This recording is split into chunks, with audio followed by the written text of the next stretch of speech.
국회의원을 끌어내라 이런 지시가 있었느냐 없었느냐가 중요한 쟁점이 되고 있습니다. 알고 있습니까? 네. 그 내용은 매우 중요한 내용이기 때문에 만약 그런 지시가 있었다면 언제 누구로부터 어떤 내용의 지시를 받았는지는 기억이 오락가락할 내용은 아니라고 생각합니다. 그런데 이에 관해서 특별히 홍장원 전 국정원 1차장과 곽종건 전 특전사령관은 계속 진술이 바뀌고 있는데요. 그 바뀌고 있는 내용에 대해서 알고 있습니까?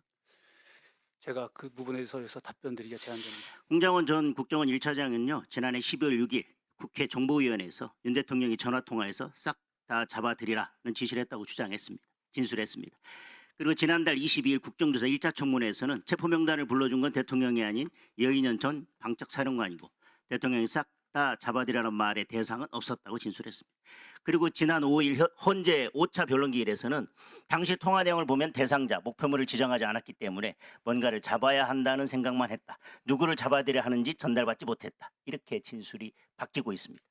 그런데 이에 대해서 김영현 전 국방장관은 윤 대통령의 정치인 체포 지시를 받은 적이 없다. 이렇게 진술하고 있고요.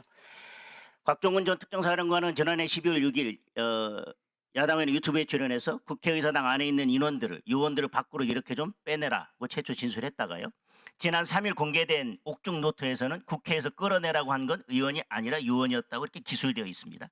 그리고 지난 4일 국정조사에서는 요원을 빼라는 지시와 의원을 끌어내라는 지시가 다 있었다고 주장을 했습니다. 그런데 오늘 헌재 6차 변론기일에서는 국회의사당 안에 있는 사람을 데리고 나오라고 했다고 진술을 했습니다. 계속 진술이 바뀌고 있어서 어떤 진술이 맞는 진술인지 잘 모르겠습니다.